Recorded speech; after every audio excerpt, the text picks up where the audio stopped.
Hey Deep Chatters, I'm Leah Morris here with my co-host Jennifer Butler, and this is Deep Chats Podcast, where we have raw discussions about real life. Each week you can expect unfiltered, no BS conversations from the heart about topics that actually might matter to you. We're just a couple of relationship coaches who want to cut through the small talk and dive deeper. So thanks for joining us on this journey, and be sure to subscribe to the show so you never miss an episode. Hi, Deep Chatters. Welcome back. We're so happy to be here with you today again. And we have a special guest with us today. This is always fun and exciting when we get to bring somebody in on our deep conversations. Today we have Carey Davidson. She is the founder and leader of Tournesol. It's a holistic health think tank collaborative in New York City with programs that combine groundbreaking science and proven wisdom to empower people and organizations with strategies that build resilience and well-being through self-knowledge, self-acceptance, and mastery of individual gifts. And I always get super excited when I get to talk to you. So because you are a wealth of knowledge. You have a new book out. Everybody, this is her new book, The Five Archetypes. We are going to talk about this today, but I suggest you guys go get it. You have so much time on your hands right now to read, so read that. So thank you, Carey, for being here. Welcome. Oh, thank you guys. Thank you, Jennifer. Thank you, Leah. Yeah. I miss humans, so it's really nice to be with you guys today, and especially in such an intimate and real conversation. Makes me kind of feel like I'm connected. Yeah. I know. If only we could figure out how to touch each other through the computer, then life would be fine. That's coming soon, virtual. I was going to say, whoever can figure that out. All right, next project. Check. Yeah, exactly. So I gave a very short, kind of narrative about you, but I just take a little time. Let everybody know a little bit more about you, and so they can connect with you a little bit deeper. Yeah, sure. So I am a divorced mom of 3. My kids are 24, 21, and 17, and they are my biggest teachers. Lord help me. I grew up in Memphis, Tennessee. I wanted to be an actress, so I moved to New York, followed a boy, and tried acting for a minute. Then didn't happen, but I landed career-wise in human resources at Columbia University, and what I found that I loved there was helping people understand why they weren't engaged in work or why they were unhappy at work. I was fascinated by trying to understand what was behind it all. And over the course of a few years, I brought in a team of researchers from the org psych department at Teachers College, and we really dove deep into trying to understand this and putting together programming that would fix it. And at its core, I found that disengagement really happened when we didn't have good communication skills, and when we didn't know how to have relationships. We didn't know how to take risks in relationships. So when we would feel unease, right, when we felt like our status quo was impacted, we would freeze. And that's kind of like, I don't know if you guys are familiar with like the whole fixed mindset, growth mindset, but like freezing is fixed. Freezing is, there's no growth, there's no potential in freezing. And but we have these lower lying emotions in that space that that are like fear-based.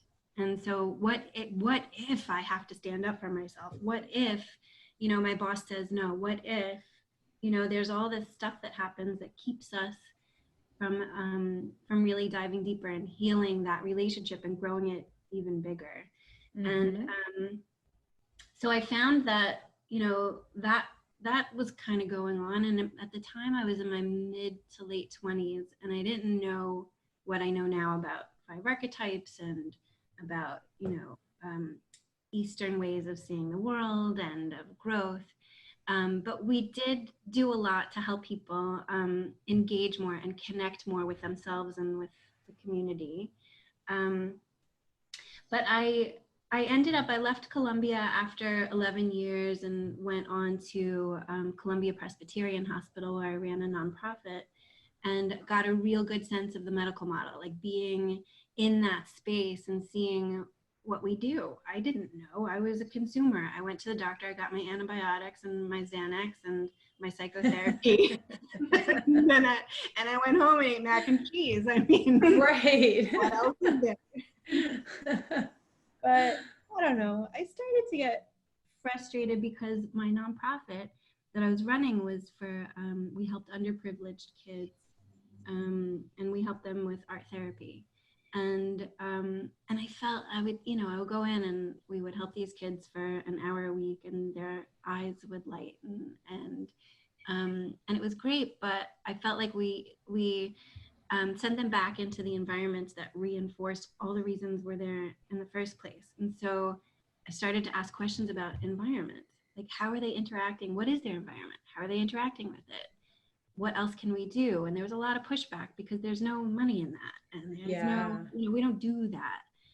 So I started to research Eastern medicine practices, and I fell in love with this whole idea of self-mastery. Like we can get to the core of why we have fear. But it's different for each person. What I loved about Eastern practices is that we type people, based in elements, based in our nature. And when you type someone, you can actually create a system that will always work for each person to actually be in that growth mindset instead of that fear-based, fixed mindset, where they can take risks, where they can move through pain, and have better relationships. Dude, you can predict exactly what you're gonna fight about with your husband or your girlfriend or your boyfriend or your kids. And because you can predict it, because you have that much knowledge about yourself, you can avoid it, or at least avoid it being too painful. Yeah, or being reactive to it, right? Being able to respond in like a way that helps you grow. Yeah, totally. So that's when I decided, I thought it would be good to have a book, and my clients would say, is there anywhere else I can read about this? And I'm like, yeah, no, I don't have time to write a book. So one of my clients is an author, and she told her publisher at Simon & Schuster about my work. And and I always think like, oh yeah, that's never gonna happen. But sure enough, her publisher reached out. We spent a good 4 hours together one afternoon about a year and a half ago, and she's like, Carey, this is a whole series of books, and let's dive in. And then they're like, can you write it in 4 months? And I was like, sure. Why not? I didn't know what I was talking about, but I did. And now I'm just so happy for people to have this information, because it's so to the point. It always works, and it's practical and easy to understand, and just a little bit of information can change how you interact with stress, and you can not react, right? You can respond. Yeah. So that's kind of yeah. And go ahead. Oh, I was going to say, speaking of stress, the times that we're in right now, I guess like, okay, first of all, I'm wondering like, what are the 5 archetypes? And then have some follow-up questions after that, but maybe let's just start there. Yeah, sure. So the 5 archetypes correspond to the 5 natures, five ways we interact, 5 interactive styles, right? So a lot of people ask me, are they like astrology? And I'm like, not really. It's more a system of helping you predict and overcome stress states. But you need to understand your way of interacting, which that kind of lends itself to, to astrology, because there's, if you're an Aries and you tell me you're an Aries, all of a sudden I'm like, oh, she's da da da da da. But so similarly, yes, you can understand a person by understanding their primary, but there's so many variables that go into that type of person, and what they do in the face of stress and what pushes their buttons. The way I make the most use of this information, the 5, someone's primary archetype, is how can I be most compassionate to myself and that person when we interact. That's the actual goal of this. But I'll tell you the 5. They are fire, earth, metal, water, and wood. And I'll do a very quick overview. So each of the 5 exists on a spectrum of strength and stress. It's like the yin and yang stuff. You're not just one way. When you're going into your fixed mindset state, when you can't handle stress states, you exhibit very clear stress states and behaviors, and they're basically based in your biggest fear. Each one of the 5 has a biggest fear and a biggest strength. So fire people, their gift to the world is joy and optimism and hope. They are glass half full. They are romantics. They are entertainers. They love to play. They love to light up a room. Their biggest fear is loss of love or loss of connection. So you can imagine someone who's an entertainer, no one will ever disconnect. Like everyone will like keep looking at you. You know, fire people, one of their fears is being ignored, right? So like they don't want people not to look or not to listen. They like keeping you joyous. So then you have earth people. Earth people, their gift to the world is empathy and unity and community and caregiving. They are nurturers. They will nurture ideas, companies, other people. And they love to cook. They love to host. They love to be, you know, Christmas and New Year's and Thanksgiving. They want to be the ones where, you know, the hub where everyone comes. Yeah. Their biggest fear is abandonment. So you can imagine like this natural gift of holding space for people and keeping people together keeps people away from, you know, leaving. You know, no one's going to abandon you if you're always taking care of their needs. Earth people need to be needed. So yeah, that pain of like someone coming up and saying, oh no, I don't need your chicken soup. Someone else already made it. Couldn't make an earth person feel crushed. So then you have metal. Metal people, their gift to the world is beauty and perfection. They create systems. They have great attention to detail. They could be architects or designers or party planners, like nothing falls through the cracks. They don't like chaos. They like to know that things, you know, what to expect and that things are going to happen as expected.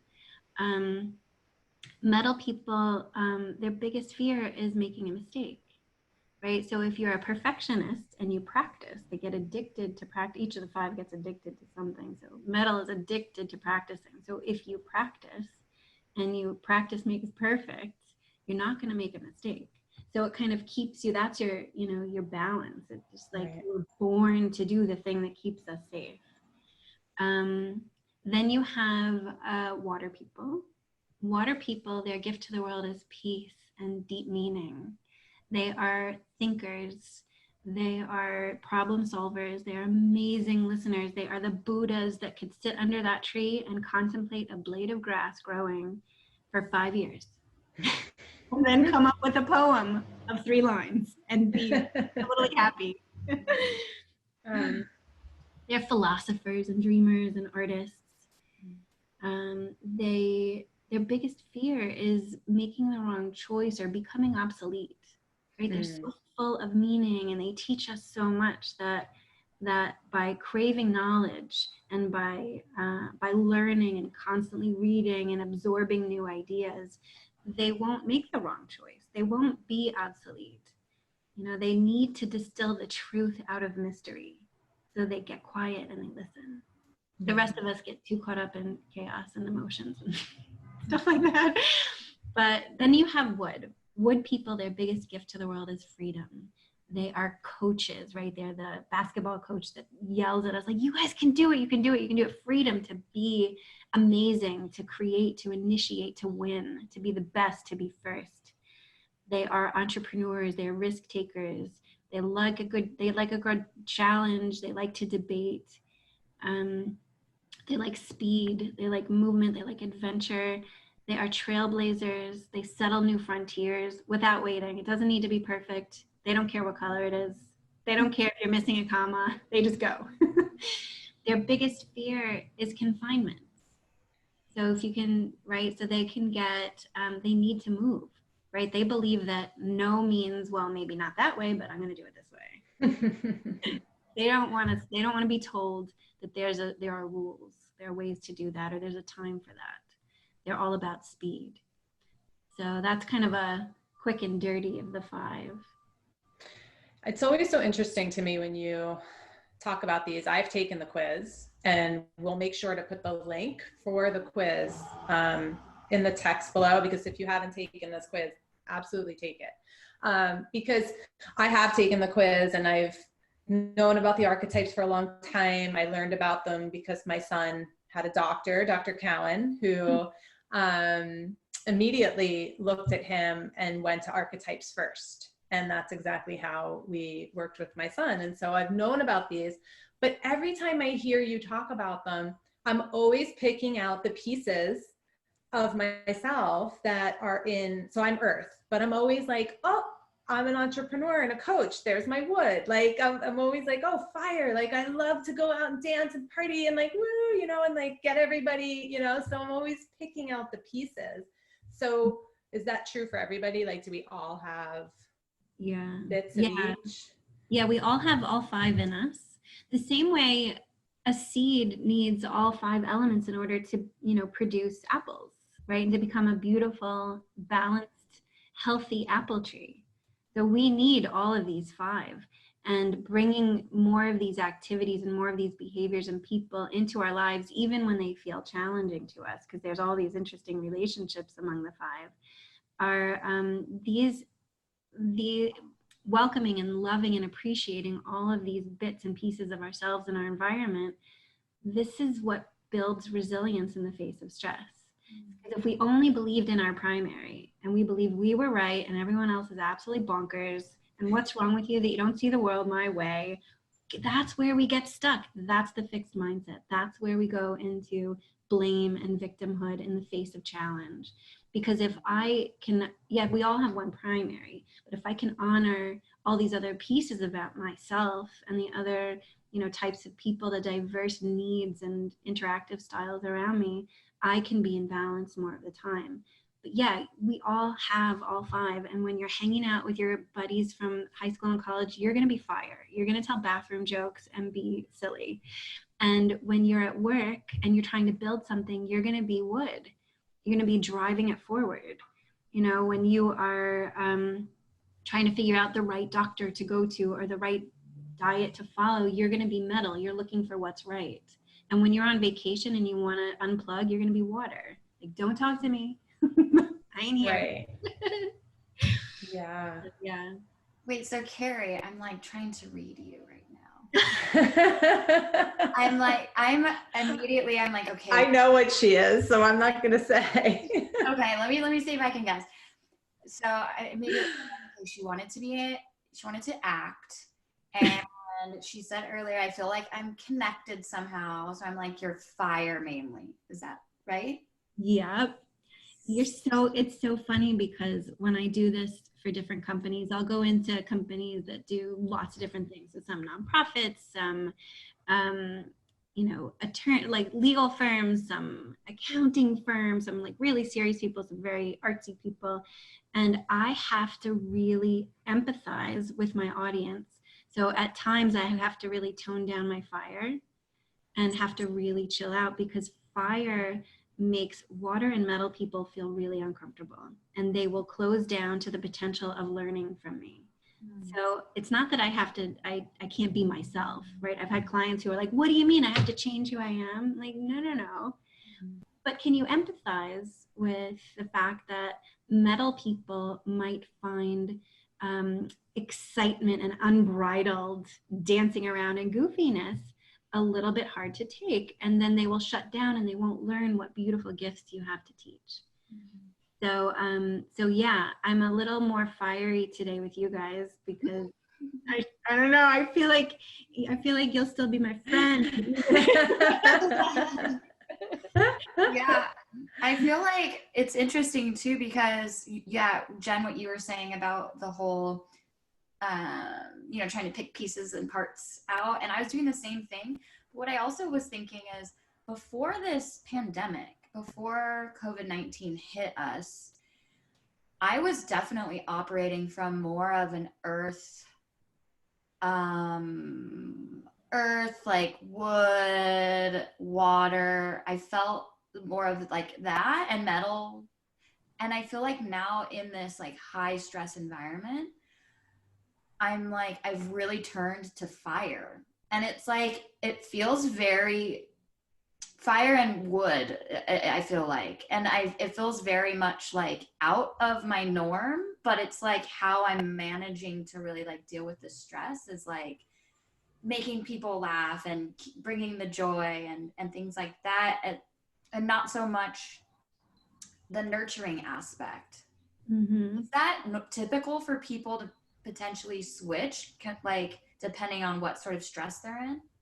Yeah, so the number one big important thing to think about when you're really looking at your life through this lens is that context always matters. That the context of, did you get sleep last night? Did you eat enough? Are you drinking enough water? So your internal environment, are you exercising? Are you moving? Are you staying connected? Are you finding some way to have fun in your life, right? So that's our internal environment. Our external environment is, our relationships with others, whether we got laid off from our jobs, whether, our bank account is empty right now, or if someone yelled at us that we walked, too close to them walking down the street. All of that is external. But all of these components of our environment are always shifting. So this is a model for how do you stay balanced in the face of the shifts, and can you recognize what natures you pull upon to keep and that you need to pull upon to keep yourself balanced. And that's the guide that's actually written out in the book, which is like, what do you need? Like, understand yourself, and then you know what you need under different circumstances. But what's really cool about what you said, this disease, right? So let me step back. Eastern practices are mind, body, spirit. They are systems practices, right? So there are body components, emotional components, spiritual components, organ system components to every one of these archetypes.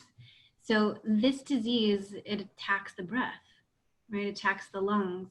And there's a lot of grief going on in the world. Grief of, loss. We've lost our way of life. We've lost our jobs. We've lost freedom to be able to move around. There's so much loss that lends itself to grief. So if you look at the metal archetype, the corresponding emotion to metal is grief.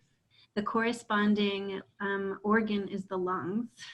The corresponding physical behavior is the breath. And so this is all metal stuff. The antidote, or the opposite of metal, is wood and fire. So you naturally, we all do, this stuff is just like it's nature. You naturally go into like, how do you counteract metal? How do you counteract grief? Well, can you bring joy? Can you see that there's potential of something will grow after this? That's wood and fire. So we do this stuff. And when we understand it, we can start to predict it and build it ahead of time, so we're not floundering, wondering what we have to do. There's a natural way it happens. That's so interesting, because I think I was telling you, Leah, so I meditate every day, and I'm earth. It's part of what grounds me. It's like, I have to do it, right? And I've been doing it forever. And I know usually if I don't do it, I get very off center. And ever since this pandemic has started, I have not been able to meditate, because even though I was keeping up my practice, I was being left in such anxiety. When I would meditate, I would be basically debilitated. I couldn't grasp and handle all of the grief. Like I would feel the grief in my chest, and I would have trouble breathing, and it would take hours for me to re-regulate. And so I keyed into it, and I was like, gosh, this is crazy. Like I cannot meditate now. And so instead I'm doing this Wim Hof breath work, this really activated breath work with fire, right? And I'm like, and it feels so good. And And I had no idea, like, you know, but it's so amazing to hear you give me the feedback so that I can understand why that was happening for me, because I couldn't contain all of what was coming to me in that meditation. Well, so as a primary earth, the water is very uncomfortable for you. Water element is meditation. Water is quiet and listening. Water people get addicted to thinking. Earth people get addicted to relationships. So talk about polar opposites. I mean, you know, I want people, I want myself. And that's so, me though. I'm an extroverted introvert. I want people and I want to be alone. Yeah. I think you have both of them very strong in you, but what happens is when we get into high stress modes, we dip into our primaries stress states, and it's harder for us to tolerate the other ones, especially our challenge. And so what will happen for you, each of the five has a very particular stress release button. And they're all different for all of us. Your stress release is through metal, the breath. Organizing a drawer, cleaning off counters, counting something, like how many corners are in the room, tapping to music, like anything that's structured, starting with the breath, is the relief, is the way that earth people get relief. And the way that you fill your gas tank every day so that you can be a really balanced, lovely earth person is through fire. Fire feeds you. So you need some hope, you need some joy. And so like by bringing it closer to home, this fire metal, which like actually hugs earth in this cycle, that's what you need right now to stay centered. But when you go over and you cross the metal bridge over into water, when everything else is balanced, when you can kind of predict what the heck is going to happen today or tomorrow, it's easier to cross that and to do those behaviors that keep you grounded. But right now you need the metal. And so see, you're doing it just naturally anyway. Naturally. Yeah. It's so interesting. So cool. Yeah. That's fun stuff. I really wish I want to take this quiz. I'm like, what am I? But well, how long is it? Just like how many questions is it? It's 100 questions. It takes about 10 minutes. And you'll get the breakdown of what percent of each of the five is in your nature. And each one could be on a scale of 0 to 100. So you may be like 90 fire and 70 wood and 40 water and so on. But what's really important in looking at your scores is not just your highest, also your lowest. And the span between your highest and lowest scores shows you how much opportunity for growth you have right now, because a lot of people have a large span between their highest and lowest. And it means that they can't tolerate, the lowest ones, that nature is hard for them to tolerate the behaviors associated, the people who are those primary. And that's where growth is. Like, that's that sweet spot. It's the things that are most painful, right, in our relationships, that are actually the universe like knocking on the door and inviting us, hey, you want to grow? This is exactly it. This is where you start. And so each of these painful moments that correspond to an archetype, each of these archetypes has built-in exercises and activities, neuroplasticity exercises, body exercises, spiritual exercises, that if you practice them, you build new neural pathways in your brain that help you tolerate those behaviors more, help you bring them into your life more, help you have better relationships with those people more. And it just makes for a much more enriched and full life. So, yeah. So interesting. I need to look at mine again and see what my lowest, like intuitively, I'm thinking metal's my lowest, but I need to look and see what it was. I didn't look at that. Yeah. Yeah. I have, many people have that broad range among the five scores, and some people they have them all close together, like in the range, like a mid 50s to mid 60s. They're all in that range. And a very common question is, well, what's the difference between people who have that and people who have this wide range?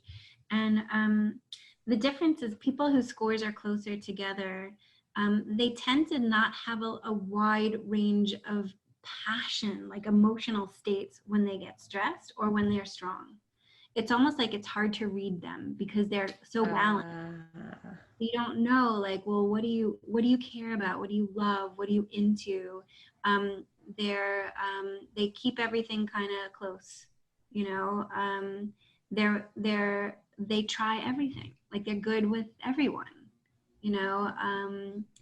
People whose scores have a wide range, everybody knows what they're into. Oh, you met with Carey the other day. Did you know that she's blah, blah, blah, blah. Like, I have a very wide range. My fire is pretty high, and my water and metal is kind of on the low side. I have a broad range there. So for me, that's like, you know, a big opportunity. I know exactly what I need to do to find balance. And it works really fast because it's so low. If I only do a little, it works really well. But everyone, I'm an open book. I mean, part of that is because I'm fire. You know, fire people have zero boundaries. Like, everything is fair game. But also, it's like my passion. I'm so passionate about my fire stuff. Yeah. So interesting. I'm gonna have to look. I also noticed too, like, I'm a very different person now than, let's say, like 10 years ago, you know, if I use my divorce as a marker. Mm-hmm. And I would imagine that the gap was so much bigger because I was you talk about the ability to tolerate the different elements, and that's how I would have defined myself back then, is having a very difficult time tolerating anybody that was different than me. Mm-hmm. And really having a hard time understanding how other people saw the world, and then still being able to love them even if it was different. Mm-hmm. Whereas now that's exactly how who I am and what I've kind of grown into. And so just that shift in, and I guess it's, from what you're saying, it would be because I was in more of a stress state. So I was relying on my element more. Yeah, we over rely on our stuff. Yeah. Because it's safe. It's what we know. Yeah. You know, and we think it works. And when we go into like this fixed mindset, these maladaptive thoughts and behaviors, we believe our crap even more. Yeah. It's harder to get out of it the deeper we go. Yeah. But it's funny, you talked about like not tolerating other people who don't think the same way. And I do this little thing, I've written about it. I'm starting, my second book is about love relationships among the five. And so one of the things I started writing about is, like, on a first date or in like a social situation or a party, what do each of the five think about the others? It is so funny. I mean, I think it's funny because I'm fire. I laugh at things, but it's fascinating. But you're right. We each have, and we only feel that way in fixed mindset. We may get a hit about someone because naturally we have very predictable ways to think about and relate to other people based on these archetypes. But the difference is if you sit with that and then you create judgment, right, and criticism either of yourself or the other person as a result of those, feelings or beliefs, about other people, that's when you break down. You can't create bonds because every person, is an opportunity for growth for us, even the ones that rub us the wrong way initially. And so if we block that out, we can't grow. Like, we have these, among the five, there are 2 that are nurturing to each and 2 that are challenging to each.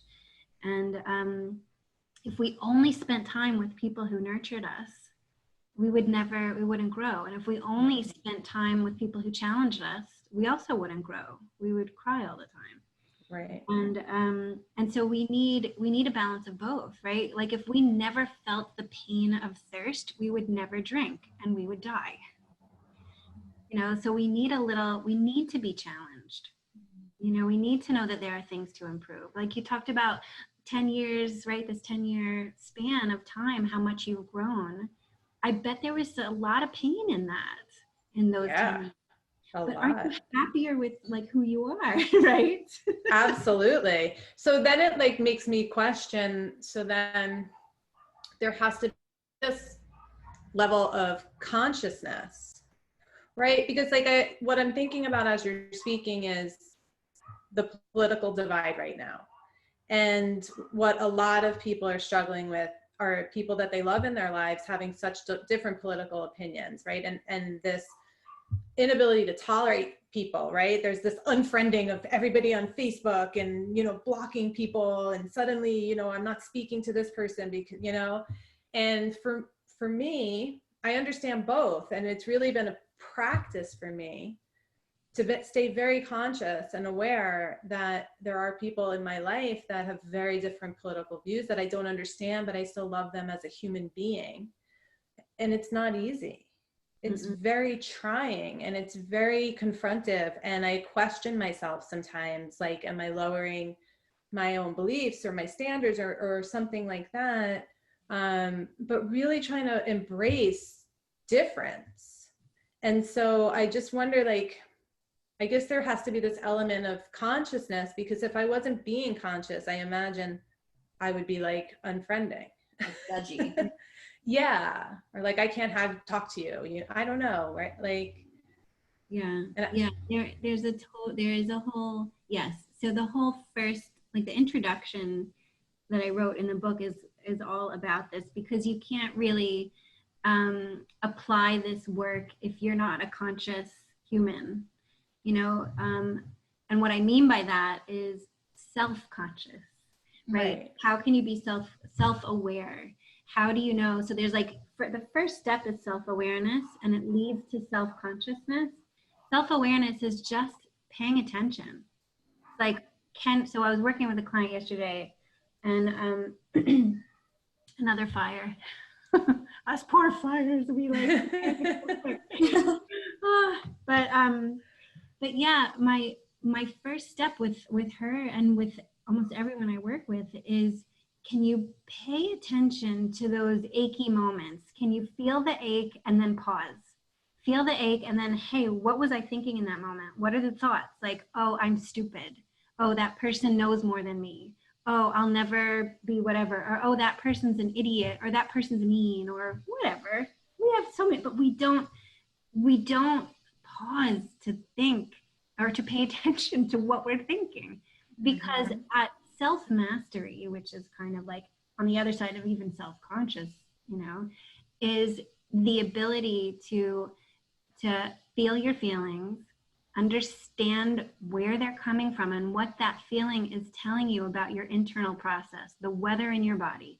Emotions and feelings are our body's way of saying, hey, you got to do some growing here.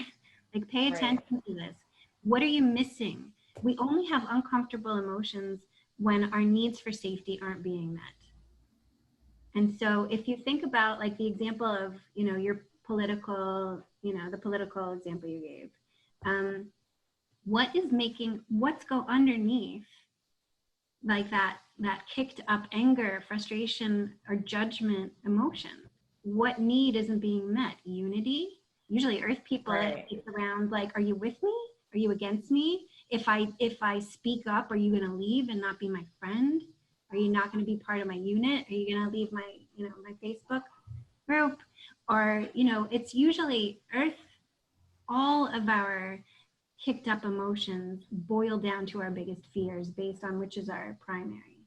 So yours are going to be around abandonment, around not being needed, you know. And so what do you need in that moment of spiked emotion, anger, frustration, anxiety, fear? What do you need? What can you give yourself that will calm that next time? Maybe it's distance.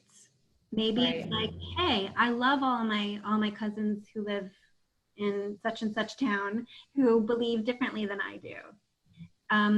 And I want to still love them, and I need to distance myself from the political communication with them. And then like we can only like creating rules, right? For you, rules are your way out of stress. Rules are metal. Metal is boundaries. So boundary, like, hey, Bob, Jill, and Joe, I love them. I've loved them my whole life. We did Thanksgiving together since we were, in utero. And so I want to continue having that love. So I'm going to put boundaries around political speak. Right. And what if they're not part of your Facebook group? That doesn't mean you don't love them. It means like, hey guys, I'm reaching out to you. I want to create a WhatsApp family group. And I wanted to exchange recipes. And so you're like putting boundaries around this one spot that kicks up uncomfortable emotions that makes, that triggers your fear of abandonment perhaps, and not being needed and not being seen and not having trust and harmony. Like earth people need harmony. That's disharmonious when you have such, different views on life like that. So how can you create harmony through a structure, through metal that works for you? So that's the way that you can take control, by understanding, by pausing with your emotion and asking it like, wait, what are you telling me I need right now? Right. So that's kind of, I don't even know what you asked me. No, that makes sense. And it's so funny because I think Leah and I do very similar work, and this is exactly the work I do, obviously minus the archetypes, but I do it at a different angle, which is how can, what are your feelings trying to tell you? What's the assumptions you're making? What is the story? What is that false identity or whatever that you automatically go to? And what are you needing, right? How can you meet that need? And so it's very interesting because it's kind of the same roadmap, but it's just this different, method in a sense. Yeah. So with the archetypes, it takes the guesswork out. So like, Right. I know if I see your scores, and you're a client coming in, I know exactly the story you're telling yourself. I know exactly what you're addicted to, exactly what you need, exactly what your emotional state's going to be, so I can, just from scores, sometimes I'll write a wellness plan, for staff in a company, and they'll all get, like, I'll see their scores and I'll be able to tell them exactly, here's your maladaptive thoughts, here's your strengths thoughts. When you go here, it's usually because of this. You need these things. These are ways to get it. And these are neuroplasticity exercises. Yeah.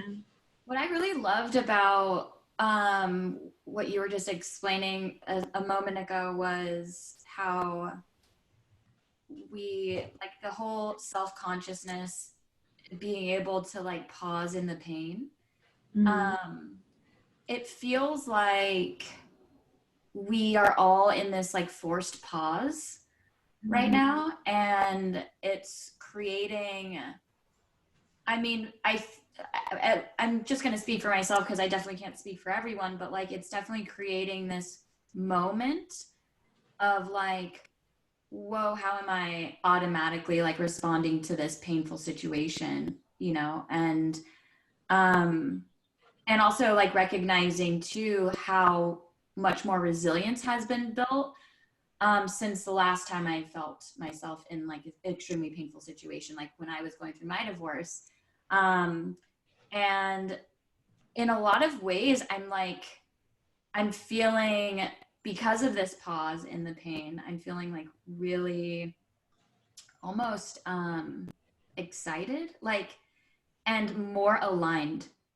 And I don't know, can you share that feeling too? Or like, can you relate to that?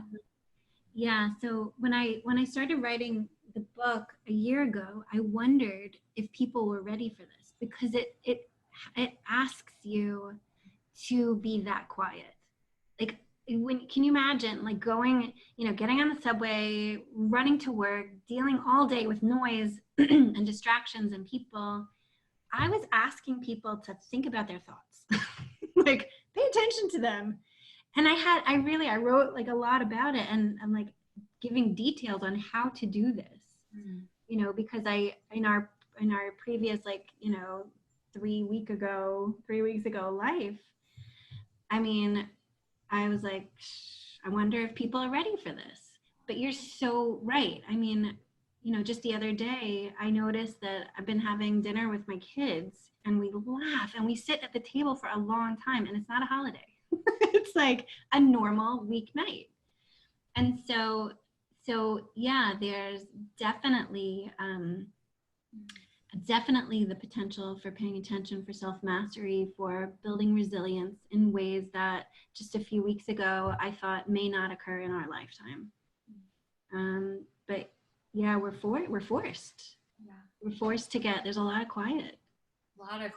And a lot of like just really seeing people for who they are too. I think like that the piece on like, how can we be more compassionate to one another as being the goal of this is like, I mean, I'm seeing the strangest behaviors come out of people, me included, and I am just constantly reminding myself like, they are in their process. This is how they need to process what's happening right now in this high stress situation. Like, you get a hall pass all around. So I think in a lot of ways, what like the timing that you wrote this a year ago, God, it couldn't have come at a better time. This is like such relevant stuff to really everyday life, but like especially now when we're all sort of boiled down to like the elements. Yeah, we really are. And it's funny because I have a dear friend of mine who does astrology, and for the past like 3 years we do a trade. Every month she'll do my chart and I will do energy work for her, and I do vibroacoustic sound therapy, but I do it at my office that I can't go to. But so we would trade, and she was telling me, starting like 3 years ago, and certainly a year ago, getting more and more intense, she goes, you're going to change. Something big is going to happen. You're going to leave things behind that you thought were like, what you were about. You may not be tied down to a place. You may be traveling. You may be speaking. You may be writing. I'm like, no, you're crazy. The chart's wrong. You got the dates on that stuff. But like, I'm starting, even in these 2 weeks, thinking about myself and my future and potential and this clean slate of what's next in so many different ways. And it is challenging my way of being and my way of like what I thought about myself. And it's hard. Yeah. And, but I always sink back into, like, for me, I sink back into water. I sink back into just be. Like, there's no emergency right now to make a decision or to move forward. Like, I just have to feel what's going on, and I have to be present, and I have to listen, because fire needs to fix things now. Fire feels panic, and it's like, I don't want to feel panic. Fire thinks sad equals bad. I don't want to feel that. I'm getting out of here. So I've been needing to kind of sit in this discomfort and evaluate it and feel it and let it come. And now we've been given this gift of time. Yeah. And so, but yeah, you're totally right. Totally right. I just love talking to you. I could like, can you is your book available in audiobook? I'm like, I'd rather hear it. Do you read it? I did. It was me. Yes. Done. Deal. That is because you do. She does, right? Your voice and your like passion behind it. I'm so glad you read it. That's so great. Yeah, I'm glad too. It was funny because they sent me, Simon & Schuster sent like 3 different actors to listen to their voice to choose, and I'm like, none of them has, like, they're all lovely, but they like, there's passion in this. Like, it's I've been working. I love this stuff, and so I asked, like, can I do it? And they said yes. So that's awesome. And recorded. It was a very different experience. Like, you sit alone in a tight little box with soundproof, and like every little gurgle that my stomach made would be so loud. The engineer would come on, she'd like repeat that line. Oh my gosh. But yeah, it was fun. It was fun. Wow, that's very cool. I know that's always a weird experience whenever I listen back to these podcasts too. I'm like, was that as cringy as I think it was? Exactly.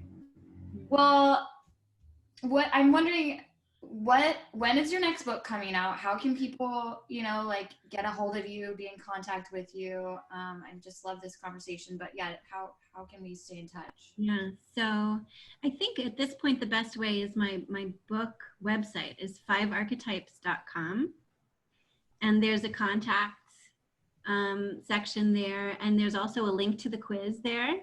So you can take the quiz and get your results. And yeah, and my next book, well, I want to write it quickly. I don't know exactly yet. Hopefully, I mean, it'd be cool if we can get it out by the end of 2020, but I've learned a lot about the publishing space, and it takes time and a million edits. And, but I'm hoping maybe the end of this year. It might be early 2021, but yeah, I've been doing a lot of group sessions where people, like I do them online, and people will take the assessment, and then we'll dive into a very specific topic. And it might be, dealing with love relationships when you're all, confined to each other, and you used to go out all day and only see each other at night. Yeah, exactly. Dealing with that, dealing with, kids at home, this weird like disconnect from the world, like how do each of the types deal with it? Right. But yeah, the most popular thing people like to talk about is relationships and understanding them. And I don't know if you guys want to do this again when you have your scores, I could like tell you guys how you guys relate. Ooh, that would be awesome. I love it. I love it. That's a great idea. I know I kind of, my internet's was unstable for a second, but yeah, I'd love to have you back. And but before we end this one, I kind of wanted to ask you like one final question.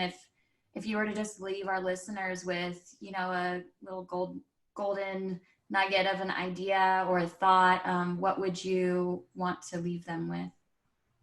What's really funny about that question in context of who I am and who you probably are of the archetypes. So metal is golden. Golden. Nugget is one thing. It's very refined. It's something very specific. Fire is everywhere. Fire cannot focus. Fire cannot get golden. So when you ask me, bring it in, Carey. You asked her the hardest question ever. Yeah. I love it. Well, what I would say, and I think I want to just make it so funny. What we're doing, what's happening in the world right now, going back a little bit to the fact that this virus is a metal virus. It's about, we're feeling grief, we are having trouble with our lungs, we can't breathe. The same way that metal is the outlet for Jennifer as as an earth person, water is the outlet for metal. So if we have extreme grief, right? So metal will nurture water, and water is its outlet. So if we are sitting in these uncomfortable, grief-stricken, missing the past, why me, why now, all of these like very specific questions, these metal questions, if we're sitting in that that lower lying space, we're kicking up the lowest lying level of water, which is dread and fear. And so if we can shift over as much as we can into the highest levels of metal, which are gratitude and forgiveness, the more we incorporate like little nuggets of that over time, we can calm that fear. Then we go into the highest level of water, which is deep meaning. Like, what is this really about? And you guys have said a lot about like what this is, what does this mean? Like, what does this mean for our future? You're looking towards something positive. So things to incorporate into the day. Can you think of, 1 to 3 things or people that you're grateful for when you wake up in the morning? Like just when you open your eyes, say like, oh my God, I have eyes and they work today. As granular as that. And forgiveness, like, can you forgive yourself for worrying too much, for having yelled at your kid, for, for holding on to grief. You know, so incorporating those two nuggets will calm the fear. And I think we need to work on calming the fear a little bit. So that's my nugget. I love that. I have to say, it's so funny because intuitively, two of my closest, very best friends, we started doing this thing every morning. We do our big three, whether it's the three things that we're most grateful for, the three things that are making us smile today or whatever. But that's in the morning, we send each other our big three and we like really feel into them. They're not just like, oh, you know, it's like, what am I really, really grateful for? What's really making my heart smile? It's been so helpful. Yeah, exactly. And that keeps you from diving too deeply into the fear stuff. Yeah. So good. I love that practice. I'm going to have to incorporate that too. It just like, even hearing you say that, my chest is just like, and some days it's hard, you know, some days it's like, you know, my girlfriend this morning wrote her big three and they were so beautiful. And at the end, she was like, that was really hard for me to do today. Like, it was really hard to get that out, but she did. Yeah. So, Yeah. And sometimes you can be like, well, I'm grateful that I found both slippers. Like, it doesn't have to be. Yeah, totally. You know, Exactly. I think one of mine was like, I'm grateful that it's Thursday and I haven't had an anxiety attack yet this week. Yeah, exactly. Yeah. little things. Yeah. Yes. Oh, this was amazing. Thank you. Yeah, thank you so much. I can't wait till we can get together in person. I know. And I can't wait to have you back too. And for all of our listeners, anything that we talked about today, Carey's website, the quiz, that'll be linked in the show notes if you're interested. Otherwise, stay tuned because we will have you back. There's a quiz for kids too, by the way. There's a separate one for kids. And if you have a child, let them take it. It's fun. My son loved taking it. Awesome. Thank you, guys. Thank you.